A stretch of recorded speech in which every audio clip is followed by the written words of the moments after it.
Assalamu alaikum, Khaleel Mohammed here for the fourth of our quick tutorials on how to draw simple images using a vector application called Inkscape. It's entirely free online. You can just Google it and find it that way.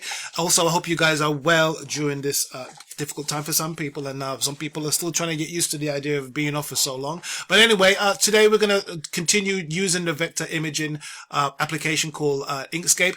And as you can see, I thought we'd go for another classic shape over here. We're going to go for Mickey Mouse. I'm going to use the same techniques because really and truly these techniques, they take a long time to master, and I'm just doing the basics, very basics of how to get images done, colors and shapes. And I haven't even talked about colors too much besides the Superman S we did a little bit, but in terms of deep understanding, we haven't even scratched the surface. So we're still going to continue with simple shapes for now. This looks like a very simple shape. It's a Mickey Mouse. I'm going to just first and foremost bring it down in opacity so it's a bit fainter. Okay, I'm going to grab our Bezier tool as I've done on occasion, which is this one, and I'm going to start with this ear, and I'm going to just make 4 selections like that to make that round ear. Now you might be thinking, well, why not just use a circle tool just to do that? You could do, but you're less likely to get an irregular circle. This is an irregular circle. It's not a straightforward circle. So you're more likely to get an irregular circle if you use the Bezier tool. Like this ear. Look at this ear, right? It's not a straight circle. So I think it would be easier just to sort of use the Bezier tool just to get that odd asymmetrical, non-symmetrical shape. There you go. Okay. Again, we're going to try and just get it as close as possible as we can. We're only dealing with the basic shapes for now. Colors and stuff, that's a whole different ball game. As I said before, we're just scratching the surface using just the lines for now. But there you go. There's the other ear. Now let's do his face, his entire face. Let's start in that corner, go up to here. You can see I'm making selections on all the uppermost parts of each curve. Okay, so again, that doesn't need one. This needs to be pulled out. That needs one. That needs to be pulled down. Okay, that needs to be round. That definitely needs to be round. Okay, then I'm going to grab the handle and just make that selection. Well, I should have put that over there actually. Yeah, make that selection using this tool here, these handles, to get that shape similar to this one here. Oopsie daisy, look at that, it's gone old school whiff. Right, so that's roughly it. If I click off of it, it's close, innit? It's close enough. Right, now what I'm going to do something slightly different here. Instead of just drawing out the inside of his face, I'm going to duplicate the layer that we've already got. This line here, I'm going to press Control D, which copies it exactly. So there is now a copy of that same shape. The reason I did that is because I want to maintain this shape down here. Okay, so if I grab this, right, I'm going to use that to make the inside line of his face. Now let's go in a bit closer because I need to make some additional points here. If I click on that, double click it, you see it's created that point there. And from that point there, we can then make that round point there, which is his cheek. And then zoom out a bit. We can go up here to the top of his eye and drag that out there. I'm going to make another selection here. Just going to click on it twice. Holding down, I can just click on it twice, holding down the Control key.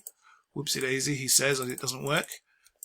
There you go. And I can create another point that we can use to control the control points to create that round shape of his head. I'm going to hold on Control, double click here again, bring that point down to here. Then I'm going to use the handle again to just get that shape. See, it's getting a bit more complicated now. As I'm moving this, everything else on the side here is moving as well. So I'm going to click here again, create another point, and then let's zoom in a tad and fix these shapes here like this. Ew, it's getting complicated. You see what I'm saying? We haven't even touched the surface of this, what you can do with the Bezier tool. There's so much you can do with it. Okay. Let's just try and bring that back into line here. Boom. Okay. There you go. There are other ways to maintain that shape, but we're just going to deal with this one for now. Let's quickly do his nose again using the Bezier tool. Boom, boom, boom. We're going to pick those 4 highest points of the curve. Whoopsie daisy. Like that. Click on each point to create a curve. Boom, boom, boom, boom. See, there's a problem here because you've got 2 points. If I click on that one, make it red, hit the delete button, it goes. I've gotten rid of that point because I must have clicked it twice. Okay, so let's use these handles again just to try and match the shape of that nose there. Okie dokie. And again for that nose there. That's close enough, I think. Close enough. Now that mouth looks mighty complicated to me, but we're going to take the challenge. Okay, grab the Bezier tool again. I'm going to go to the corner, bottom point here. I'm going to go here, and I'm going to go here. Okay. Then I'm going to click on that to create that round, smooth upper part of his lip, I suppose. Like that. Click on this one to create, to create the bottom part of his mouth there. Okay, and grab that handle to make that bit there. Now that bit that I've left here, I'm going to leave that like that for now. Okay, let's quickly go to the eyes, here, and I'm going to just do each eye separately. Going to go one here, one here, one here, and one here.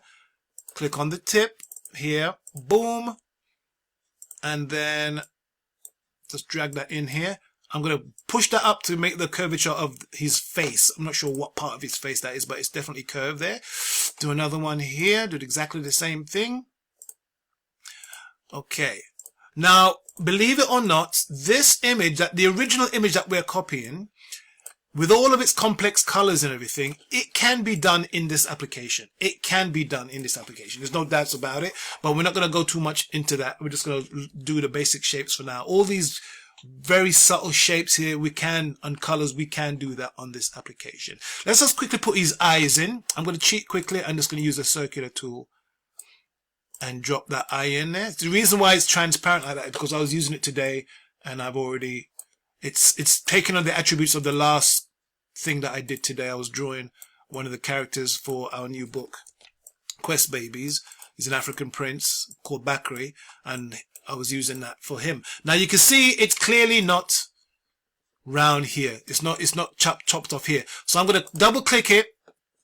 Okay, my face is in the way here. Put my face over here. Gonna go to object. I'm gonna say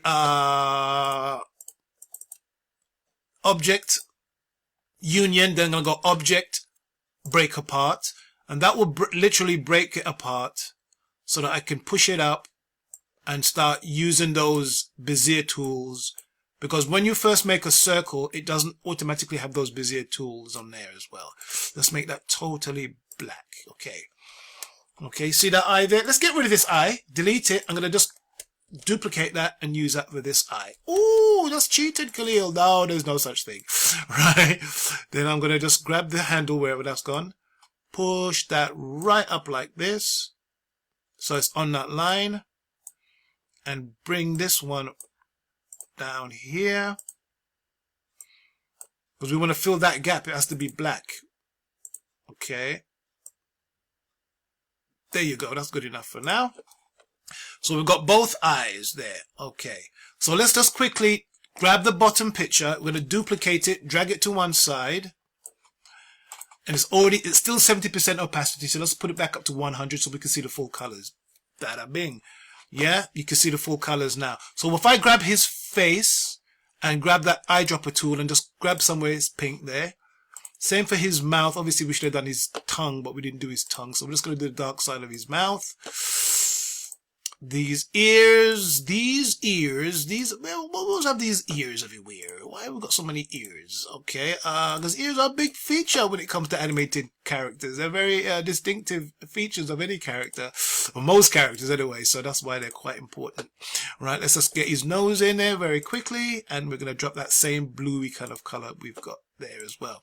So let's just take away the underneath the picture underneath. Very quick. You can see a very quick, but of course we could go into a lot more detail with all of these shades and bits and pieces. But as I said, we're just on, also, if I just click on that eye, make them white on the inside like that. I'm supposed to make them white. Right, so we're just doing a very quick one for now, inshallah. As I said, we're going to continue, guys. If you want to see any particular items, any particular images that you want me to draw and show you how to copy using this particular application, by all means, let me know, guys. Take care out there. Look forward to presenting the 5th of our next one tomorrow, inshallah. Take care. Assalamu alaikum.